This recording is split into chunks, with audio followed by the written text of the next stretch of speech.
অনেক তো গিয়েছি কক্সবাজার, কিন্তু এবার যাব পদ্মার পাড়। ভ্যাকেশন কাটাতে কক্সবাজার যেতে হলে একটা প্রিপারেশন কিন্তু লাগে, যেমন বাচ্চাদের স্কুলের বন্ধ, অফিসের ছুটি, কাজের ব্যস্ততা, আরো কত কিছু। আর জার্নির ঝামেলা তো আছে। কিন্তু ভেবে দেখুন তো, ঢাকার অদূরে ঠিক 20-25 মিনিটের একটা জার্নিতে আপনি চলে যেতে পারেন একটা স্বপ্নের জায়গায়। আপনার স্বপ্ন বাস্তবে রূপান্তর হতে যাচ্ছে। পদ্মার পাড়ে তৈরি হচ্ছে 7 স্টার ডিজাইনের আন্তর্জাতিক মানের রিসোর্ট আকুয়া ভিস্তা।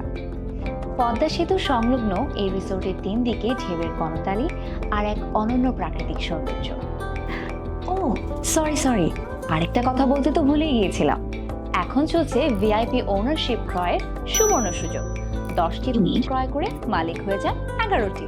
ভবিষ্যতে অর্থনৈতিক নিরাপত্তা আর নিজস্ব মালিকানাধীন রিসোর্টে অবসর কাটানোর অভিজাতি অন্যরকম। তাহলে আর কেন দেরি? সুযোগ শেষ হওয়ার আগে রেজিস্ট্রি করে আজীবন মালিকানা পেতে এক্ষুনি কল করুন স্ক্রিনে দেয়া এই নম্বরে। এটি ধরিত্রী গ্রুপের একটি project. Aqua Vista Resort. Serenity on the bank of Padda.